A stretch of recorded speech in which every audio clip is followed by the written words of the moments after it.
نحمد ونصلي على رسوله الكريم اما بعد فاعوذ باللہ من الشیطان الرجیم بسم اللہ الرحمن الرحیم رب اشرح لی صدری ویسر لی امری واحلل عقدۃ من لسانی یفقہوا قولی اللہم انی اسألک علما نافعا ورزقا طیبا وعملا متقبلا آمین یا رب العالمین۔ آئیے اگلی آیات کا آغاز کرتے ہیں۔ آیت نمبر 61۔ تبارک الذی جعل فی السماء بروجا وجعل فیہا سراجا وقمرا منیرا۔ بہت بابرکت وہ ذات ہے جس نے آسمان میں برج بنائے اور اس میں رکھ دیا ایک چراغ اور ایک روشن چاند۔ اس آیت کریمہ میں اللہ تعالیٰ نے اپنے بعض ایسے مظاہر قدرت کو بیان کیا ہے کہ اگر رحمان کے لیے سجدہ نہ کرنے والے مشرکین اس پر غور کریں تو وہ ضرور سجدہ کرنے کے قائل ہو جائیں گے۔ ان آیات میں، اگلی دو آیات میں اللہ تعالیٰ کی قدرت کی نشانیاں بتائی گئی ہیں اور ان پر غور و فکر کی دعوت دی گئی ہے۔ اللہ تعالیٰ ان آیات میں بتلانا چاہتے ہیں کہ ہم نے آسمان میں بڑے بڑے ستارے اور شمس و قمر اور ان کے ذریعے دن رات کا انقلاب، ان کی تاریکی اور روشنی اور زمین و آسمان کی تمام کائنات اس لیے پیدا کیے ہیں کہ غور و فکر کرنے کو اس میں حق تعالیٰ کی قدرت کاملہ اور توحید کے دلائل فراہم ہوں اور انسان شکر گزار بنے۔ قرآن کریم نے اس جگہ بڑے بڑے ستاروں اور سیاروں اور فلکیات کا ذکر کرنے کے بعد یہ بھی بتلا دیا کہ قرآن ان چیزوں کا ذکر بار بار اس لیے کرتا ہے کہ تم ان کی تخلیق اور ان کی حرکات اور ان سے پیدا ہونے والے آثار میں غور کر کے ان کے پیدا کرنے والے اور چلانے والے کو پہچانو اور شکر گزاری کے ساتھ اسے یاد کرتے رہو۔ یہاں سورج کے لیے سراج یعنی چراغ کا لفظ استعمال ہوا ہے اور چاند کو روشن بتایا گیا ہے۔ اس سلسلے میں اب تک کی حقیقت انسان کے علم میں آ چکی ہے کہ سورج کے اندر جلنے کا جو عمل ہے وہ ہر وقت جاری ہے، جس کی وجہ سے وہ روشنی کے ساتھ ساتھ حرارت بھی دیتا ہے، جبکہ چاند محض سورج کی روشنی کے ریفلیکشن کی وجہ سے روشن نظر آتا ہے اور اس میں کسی قسم کا کوئی عمل نہیں پایا جاتا۔ آیت نمبر 62۔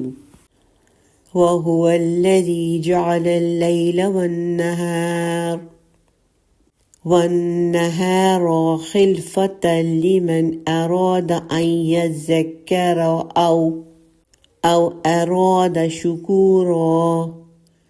اور وہی ہے جس سے دن اور رات کو بنا دیا ایک دوسرے کے پیچھے آنے والا، اور اس کے لیے جو نصیحت حاصل کرنا چاہے یا شکر گزار بننا چاہے۔ دن رات اور ان کا الٹ پھیر اللہ کی آیات میں سے ہیں، اور ان آیات پر غور کرنے سے انسان کو اللہ کی ذات، اس کے علم اور اس کی قدرت اور حکمت کی معرفت یعنی پہچان حاصل ہوتی ہے۔ پھر جب انسان اللہ کی نعمتوں پر اس کا شکر ادا کرتا ہے تو اسے کائنات کا ذرہ ذرہ اللہ کی توحید، اس کی صنائی اور اس کی قدرت پر دلالت کرتا ہوا محسوس ہوتا ہے، یعنی ہر چیز جو ہے اس کی قدرت کی گواہی دیتی ہے۔ اگلی آیات میں اللہ تعالیٰ نے عباد الرحمن یعنی اللہ کے محبوب اور چہیتے بندوں کی سیرت کا نقشہ کھینچا ہے، جنہیں اللہ تعالیٰ قیامت کے دن اپنے فضل و کرم سے جنت عطا فرمائے گا۔ ان نیک بندوں کی یہاں 9 صفات بیان کی جا رہی ہیں۔ ہر بندہ مومن کو اپنے دل میں ایک خواہش اور امنگ ضرور پیدا کرنی چاہیے کہ اللہ تعالیٰ اسے بھی اپنے خاص بندوں میں شامل ہونے کی توفیق عطا فرمائے، اور پھر اسے ان بندوں کی صف میں شامل ہونے کے لیے عملی طور پر کوشش بھی کرنی چاہیے۔ اللہم اجعلنا منہم آمین یا رب العالمین۔ آئیے آیت نمبر 63 پڑھتے ہیں۔ اس آیت میں پہلی صفت کا ذکر ہے، وَعِبَادُ الرَّحْمَنِ الَّذِينَ يَمْشُونَ عَلَى الْأَرْضِ هَوْنًا، اور رحمان کے بندے وہ ہیں جو زمین پر آہستگی اور نرمی کے ساتھ چلتے ہیں، یعنی وہ متکبر نہیں ہوتے، وہ اپنے آپ کو آقا اور مالک نہیں بلکہ اللہ کے بندے اور غلام سمجھتے ہیں۔ وہ چلتے بھی ہیں غلاموں ہی کی طرح، ان کی چال میں اکڑ کی بجائے عاجزی اور نرمی ہوتی ہے۔ وَإِذَا خَاطَبَهُمُ الْجَاهِلُونَ قَالُوا سَلَامًا، اور جب ان سے مخاطب ہوتے ہیں جاہل لوگ تو وہ ان کو سلام کہہ دیتے ہیں۔ عربی میں جاہل کا معنی ان پڑھ یا بے علم نہیں ہے، بلکہ اس سے مراد اجڑ مشتعل مزاج شخص ہے جو جہالت پر اتر آئے اور کسی شریف آدمی سے بدتمیزی کا برتاؤ کرے۔ اللہ کے یہ محبوب بندے جب دیکھتے ہیں کہ جاہل اور اجڑ قسم کے لوگ ان کی بات کو سمجھنے اور اس سے اثر لینے کی بجائے انہیں خواہ مخواہ بحث و مباحثے میں الجھانا چاہتے ہیں تو انہیں سلام کر کے وہ اپنی راہ لیتے ہیں، کیونکہ ایسی گفتگو یا بحث سے وقت کے ضیاع کے علاوہ کچھ حاصل نہیں، یعنی یہ سراسر وقت ضائع کرنا ہے اور کچھ حاصل ہونے کی توقع بھی نہیں ہوتی۔ چنانچہ ایک سمجھدار اور معقول آدمی کو چاہیے کہ وہ مناسب انداز میں دوسرے کو اپنی بات سمجھانے کی کوشش کرے، لیکن جب اسے محسوس ہو کہ اس کا مخاطب یعنی جس سے وہ بات کر رہا ہے جان بوجھ کر بات کو نہیں سمجھنا چاہتا اور خواہ مخواہ کی بحث میں الجھنا چاہتا ہے تو وہ کسی قسم کی بدمزگی پیدا کیے بغیر خود کو ایسی صورتحال سے الگ کر لیتے ہیں۔ یہ عباد الرحمن کی پہلی صفت تھی جو متکبر نہیں ہوتے، جب چلتے ہیں تو سکون اور وقار کے ساتھ چلتے ہیں، اکڑ کر نہیں چلتے، لیکن اس کا یہ مطلب ہرگز نہیں کہ وہ ریاکاری میں بیماروں کی طرح چلتے ہیں۔ نبی کریم صلی اللہ علیہ وسلم اس طرح چلتے تھے جیسے اوپر سے نیچے اتر رہے ہوں، اور جب نادان لوگ انہیں کوئی غیر مناسب بات کہہ دیتے ہیں تو وہ برائی کا جواب برائی سے نہیں دیتے بلکہ ان کے شر سے بچنے کے لیے خاموشی اختیار کرتے ہیں یا کوئی ایسا جواب دیتے ہیں جس سے ان کا شر ٹل جائے۔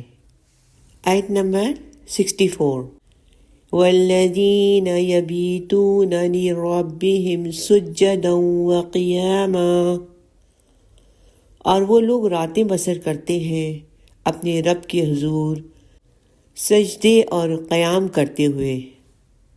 یہ عباد الرحمن کی دوسری صفت ہے کہ وہ راتوں میں اٹھ کر نمازیں پڑھتے ہیں اور اپنے رب کے حضور گریہ زاری کرتے ہیں۔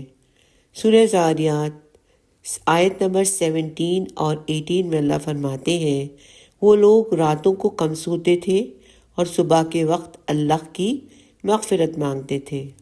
جہاں تک 5 نمازوں کا تعلق ہے وہ تو فرائض میں شامل ہے۔ ان نمازوں کی پابندی بندہ مومن کی سیرت کی بنیاد ہے۔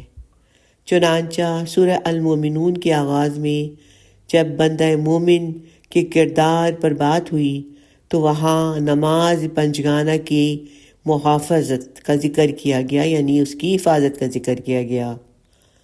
لیکن یہاں چونکہ اللہ کے ان خصوصی بندوں کا ذکر ہو رہا ہے جنہیں اللہ سے دوستی کا شرف اور اس کا قرب نصیب ہو چکا ہے، اس لیے یہاں جس نماز کا ذکر ہوا ہے وہ نماز بھی خصوصی ہے، یعنی نماز تہجد، چنانچہ اللہ کے یہ نیک بندے اپنے رب کے حضور راتوں کی تنہائیوں میں اس وقت حاضر ہوتے ہیں جب دوسرے لوگ سو رہے ہوتے ہیں، اور یوں وہ اپنی راتیں اس کے سامنے اس طرح گزارتے ہیں کہ کبھی حالت قیام میں ہے اور کبھی سر پر سجود ہے، یعنی سجدے میں ہے۔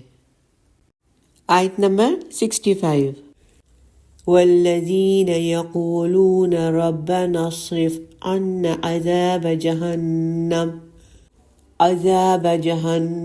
ان عذابها کان غراما، اور اس کے باوجود وہ لوگ دعا کرتے رہتے ہیں کہ اے ہمارے رب عذاب جہنم کو ہم سے پھیر دے، یقیناً اس کا عذاب چمٹ جانے والی شے ہے۔ تیسری صفت یہ ہے کہ وہ اپنی زندگی اللہ کی اطاعت اور بندگی میں گزارنے کے باوجود جہنم کے عذاب سے بہت خوف کھاتے ہیں اور دعا کرتے ہیں کہ اے اللہ جہنم کے اس عذاب کو ہم سے ٹال دے جو کبھی ختم نہیں ہوگا اور جو بدترین ٹھکانہ ہے۔ اللہم اجرنا من النار۔ سورۃ النور میں بھی اللہ تعالیٰ نے اپنے مقرب بندوں کی ایسی ہی کیفیت بیان فرمائی ہے۔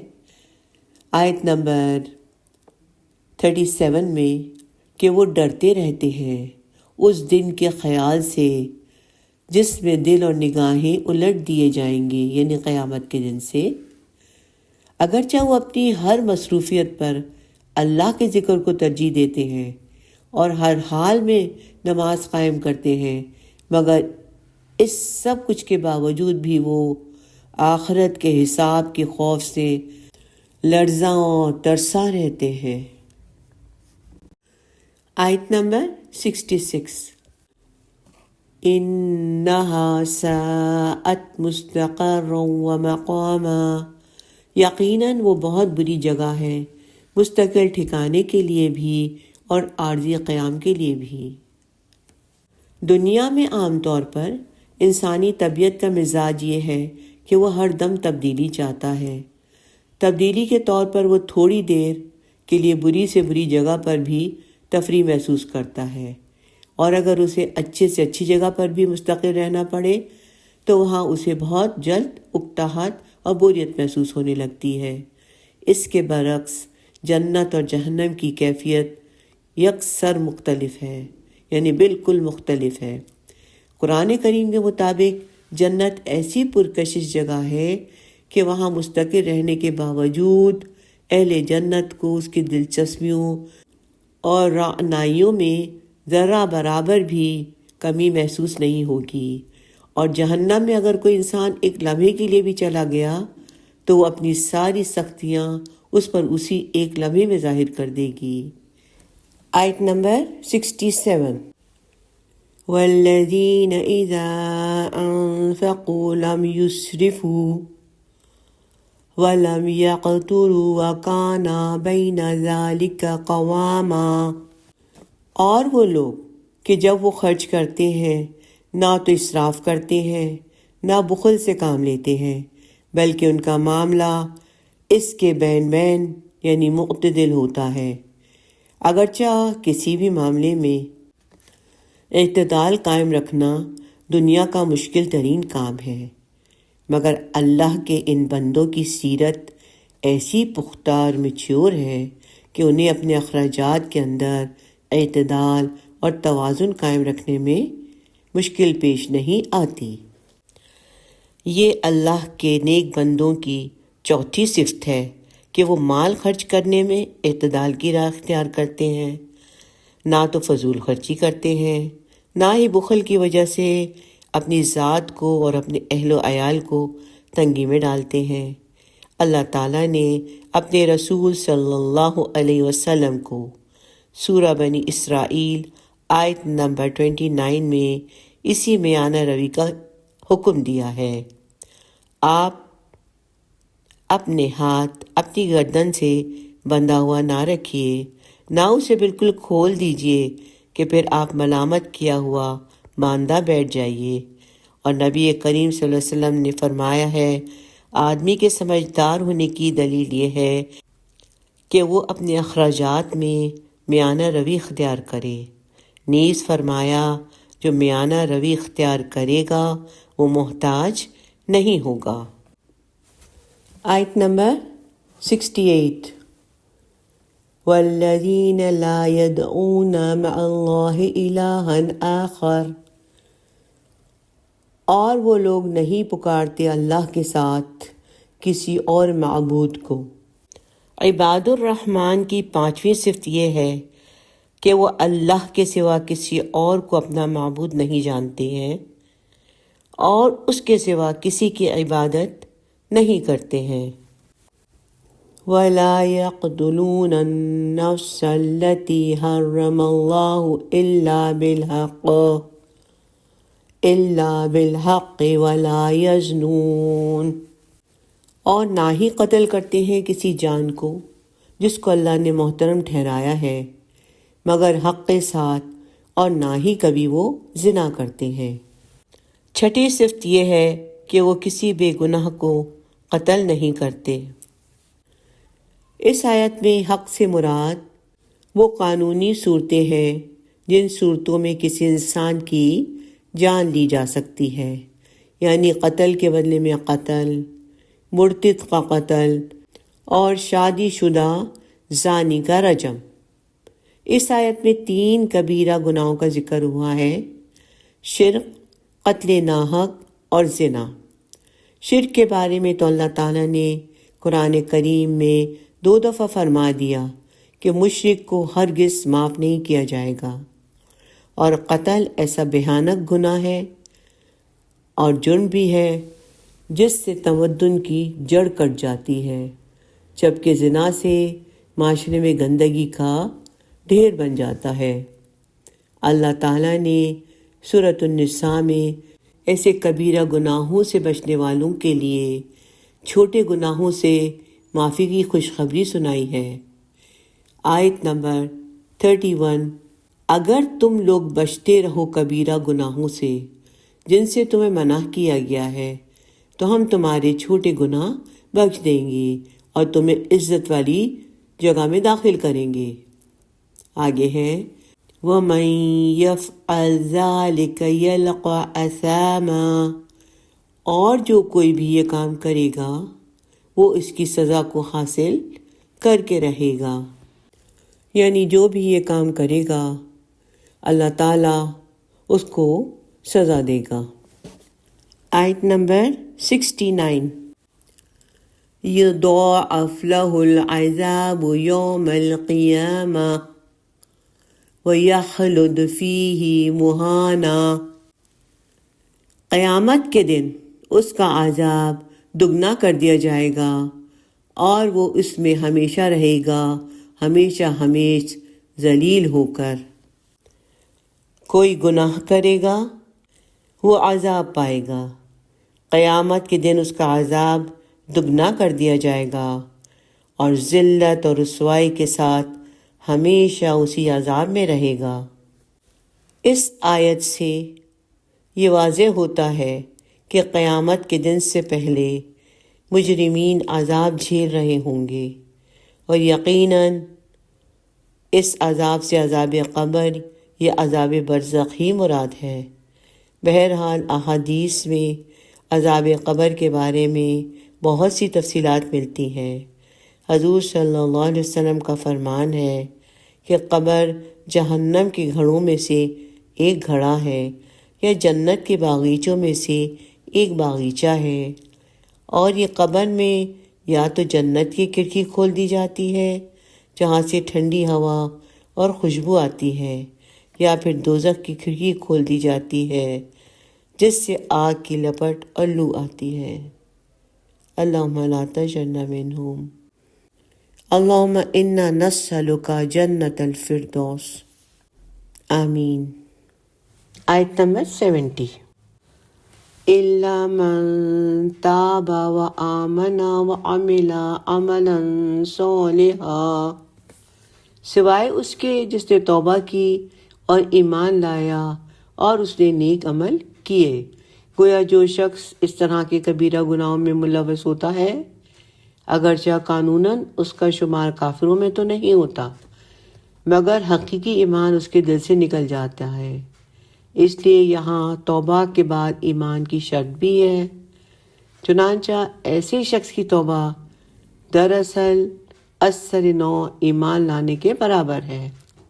بہرحال اگر اس نے موت کے آنے سے پہلے اللہ سے توبہ کر لی تو اس کو عذاب سے استثناء مل سکتا ہے۔ فَأُولَئِكَ يُبَدِّلُ اللَّهُ سَيِّئَاتِهِمْ حَسَنَاتٍ، تو ایسے لوگوں کی برائیوں کو اللہ تعالی نیکیوں سے بدل دیتا ہے۔ اس کے دو معنی ہیں، ایک تو یہ کہ نامہ اعمال میں جو برائیوں کا اندراج ہوتا ہے یا برائیاں لکھی جاتی ہیں وہ صاف کر دیا جاتا ہے اور اس کی جگہ نیکیوں کا اندراج ہو جائے گا۔ دوسرا یہ کہ توبہ کرنے سے انسان کے دامن اخلاق کے دھبے دھل جاتے ہیں اور اس کا دامن صاف اور شفاف ہو جاتا ہے۔ وَكَانَ اللَّهُ غَفُورًا رَحِيمًا، اور اللہ غفور ہے، رحیم ہے۔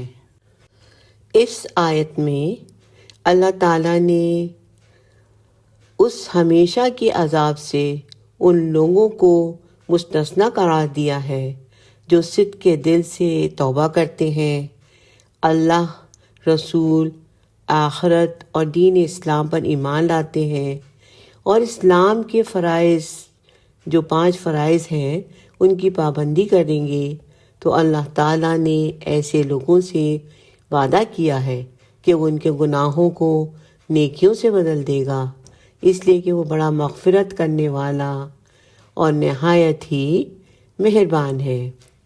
ابن عباس رضی اللہ عنہما کہتے ہیں کہ ہم لوگ رسول صلی اللہ علیہ وسلم کے زمانے میں کئی سالوں تک یہ والی آیت پڑھتے رہے جس کا ترجمہ ہے آیت نمبر 69 کہ قیامت کے دن اس کا عذاب دگنا کر دیا جائے گا اور وہ اس میں رہے گا ہمیشہ ہمیش ذلیل ہو کر۔ پھر یہ آیت نمبر 70 نازل ہوئی تو رسول اللہ صلی اللہ علیہ وسلم اتنا زیادہ خوش ہوئے کہ میں نے آپ صلی اللہ علیہ وسلم کو اتنا خوش پہلے کبھی نہیں دیکھا تھا۔ آیت نمبر 71 وَمَن تَابَ وَعَمِلَ صَالِحًا فَإِنَّهُ يَتُوبُ إِلَى اللَّهِ مَتَابًا، اور جس نے توبہ کی اور نیک اعمال کیے تو ایسا شخص توبہ کرتا ہے اللہ کی جناب میں جیسا کہ توبہ کرنے کا حق ہے، یعنی توبہ کے بعد گناہوں سے کنارہ کش ہو گیا، تقوی کا راستہ اختیار کر لیا تو یہی اصل توبہ ہے۔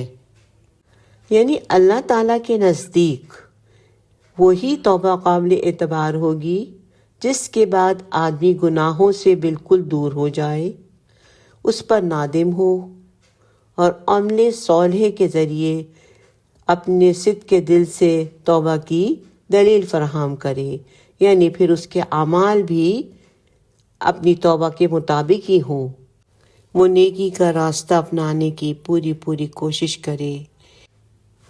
آیت نمبر 72 وَالَّذِينَ لَا يَشْهَدُونَ الزُّورَ، اور وہ لوگ جو جھوٹ پر موجود نہیں رہتے۔ یہ اللہ کے مومن بندوں کی 7ویں صفت ہے کہ اللہ کے یہ نیک بندے حق اور صداقت کی غیرت اور حمیت میں اس قدر پختہ ہوتے ہیں کہ کسی ایسی جگہ پر وہ اپنی موجودگی بھی گوارا نہیں کرتے جہاں جھوٹ بولا جا رہا ہو یا جھوٹ پر مبنی کوئی دھندا ہو رہا ہو۔ وَإِذَا مَرُّوا بِاللَّغْوِ مَرُّوا كِرَامًا، اور جب وہ کسی لغو کام سے گزرتے ہیں تو باوقار انداز سے گزر جاتے ہیں۔ اگر ان لوگوں کا کہیں اتفاق سے کسی کھیل تماشے اور لغو یا بیکار کام پر سے گزر ہو رہا ہو تو اس سے اپنا دامن بچا کر بے نیازی سے گزر جاتے ہیں۔ وہ ایسی مجلس میں شریکی نہیں ہوتے جس میں جھوٹ بولا جا رہا ہو اور باطل کی حمایت کی جا رہی ہو، اور نہ وہ جھوٹی گواہی دیتے ہیں۔ ابن عباس رضی اللہ تعالیٰ عنہما کے نزدیک الزور سے مراد مشرکین کے ایام عید ہے، یعنی وہ مشرکین کی عیدوں میں شریک نہیں ہوتے، اور ابن مسعود رضی اللہ تعالیٰ عنہ کے نزدیک اس سے مراد گانا ہے، یعنی موسیقی اور گانا نہیں سنتے، اور ایسے لوگ جب کسی بے جا اور فضول لفظ قول و عمل کی مسجد سے گزرتے ہیں تو اپنی عزت نفس کا خیال کرتے ہوئے دامن بچا کر نکل جاتے ہیں۔ آیت نمبر 73۔ وَالَّذِينَ إِذَا ذُكِّرُوا بِآيَاتِ رَبِّهِمْ لَمْ يَخِرُّوا عَلَيْهَا صُمًّا وَعُمْيَانًا، اور وہ لوگ کہ جب انہیں ان کے رب کی آیات کے ذریعے نصیحت کی جاتی ہے تو وہ اس پر بہرے اور اندھے ہو کر نہیں گر پڑتے۔ عباد الرحمن کی 8ویں صفت یہ ہے کہ جب کوئی شخص قرآن کریم کی آیتیں پڑھ کر انہیں نصیحت کرتا ہے تو بہرے اور اندھے نہیں ہو جاتے، تاکہ نہ نصیحت سنیں اور نہ ان آیات کے اثرات کو دیکھ پائیں، بلکہ بہت ہی غور سے سنتے ہیں اور ان کے اثرات ان پر ظاہر ہوتے ہیں۔ ایسے لوگ جب قرآنی آیات کو پڑھتے یا سنتے ہیں تو ان کا رویہ اندھوں یا بہروں جیسا نہیں ہوتا، بلکہ وہ ان پر غور و فکر اور تدبر کرتے ہیں۔ اس کا دوسرا مفہوم یہ بھی ہے کہ وہ قریش مکہ کی طرح اندھے اور بہرے بن کر اللہ کی آیات کی مخالفت نہیں کرتے۔ آیت نمبر 74۔ وَالَّذِينَ يَقُولُونَ رَبَّنَا هَبْ لَنَا مِنْ أَزْوَاجِنَا وَذُرِّيَّاتِنَا قُرَّةَ أَعْیُنٍ، اور جو لوگ کہتے ہیں اے ہمارے پروردگار ہمیں ہماری بیویوں اور ہماری اولاد کی طرف سے آنکھوں کی ٹھنڈک عطا فرما۔ عباد الرحمن کی 9ویں صفت یہ ہے، وہ یہ کہتے ہیں کہ جس راستے پر ہم چل رہے ہیں ہمارے اہل و عیال کو بھی اسی راستے پر چلنے والا بنا دے، تاکہ ان کی طرف سے ہماری آنکھیں ٹھنڈی ہوں، کیونکہ اللہ کے ان نیک بندوں کی آنکھوں کی ٹھنڈک تو اسی میں ہوگی کہ ان کے گھر والے بھی اللہ کے فرما بردار بندے بنے اور اللہ کی بندگی کا راستہ اختیار کرے۔ اس کے برعکس اگر گھر کا سربراہ اللہ کے دین پہ چلنے والا ہوا اور اس کے اہل و عیال کی ترجیحات کچھ اور ہوں تو گھر کے اندر کشیدگی اور ایک کشمکش کا ماحول پیدا ہو جاتا ہے جو کسی طرح بھی سکون کا باعث نہیں ہوگا۔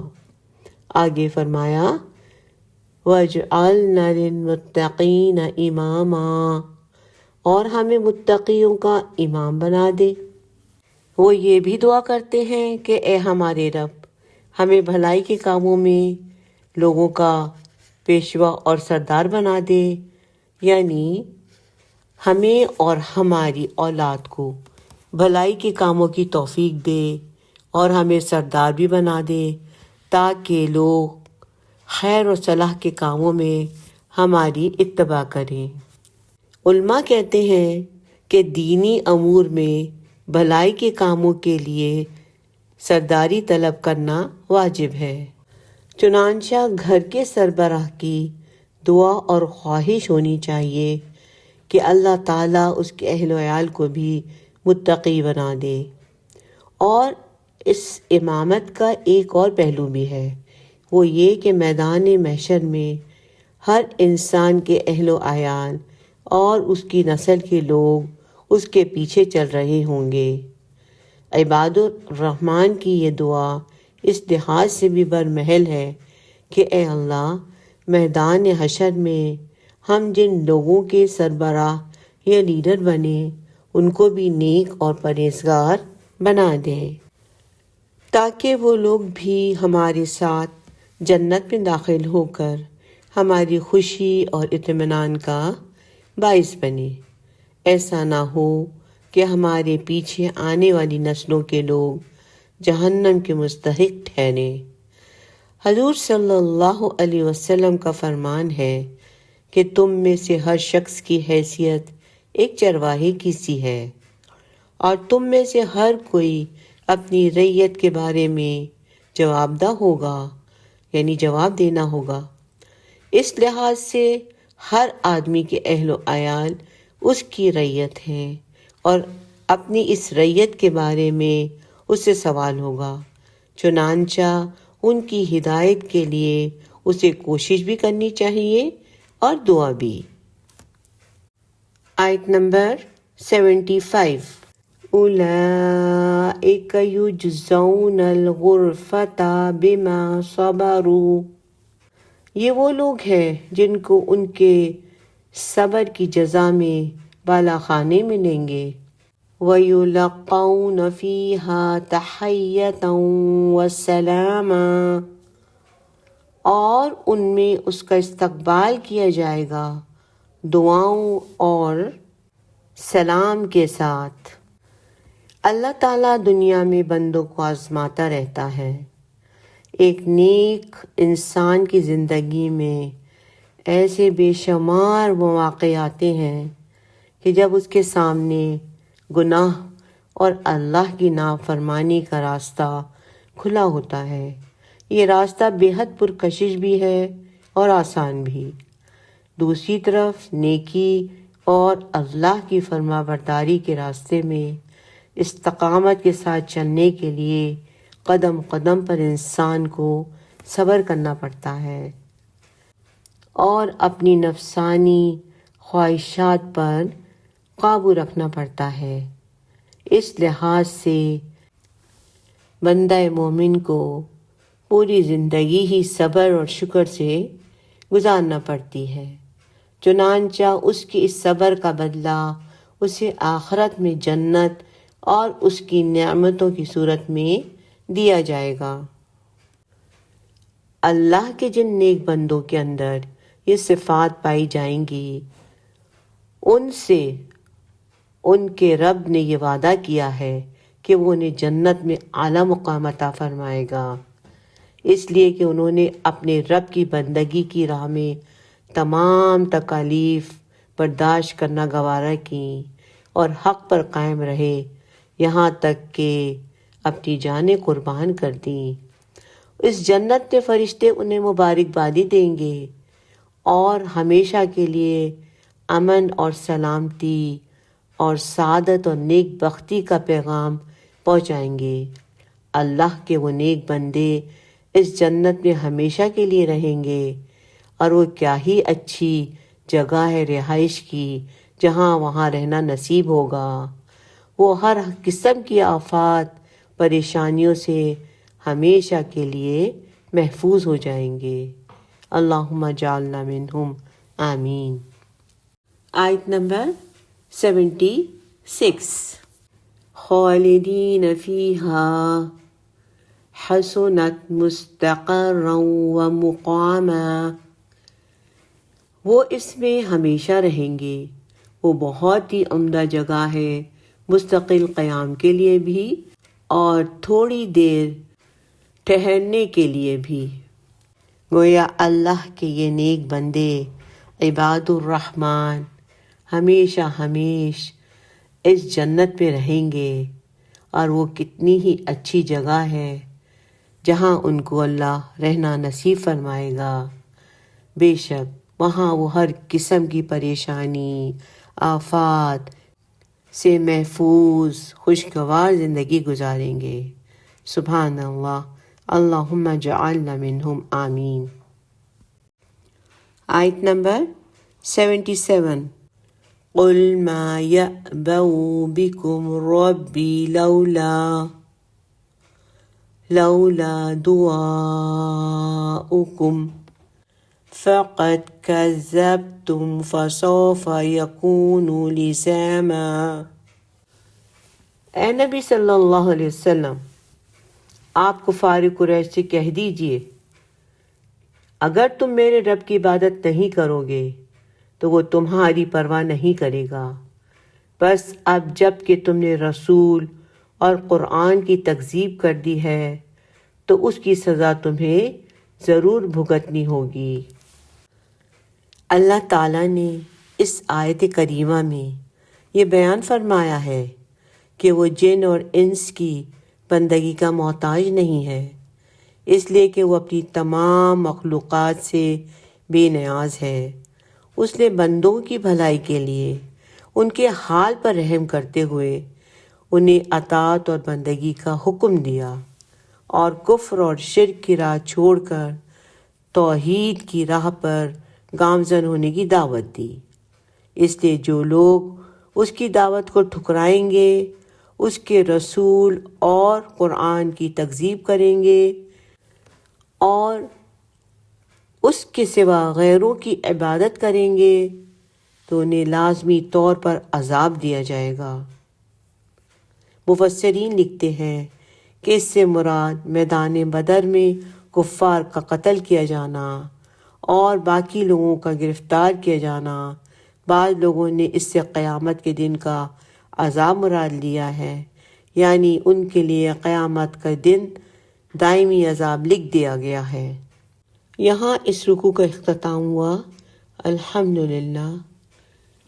بارک اللہ لی ولکم فی القرآن العظیم ونفعنی وإیاکم بالآیات والذکر الحکیم، آمین یا رب العالمین۔ ربنا تقبل منا انک انت السمیع العلیم، ربنا لا تؤاخذنا ان نسینا او اخطأنا، آمین۔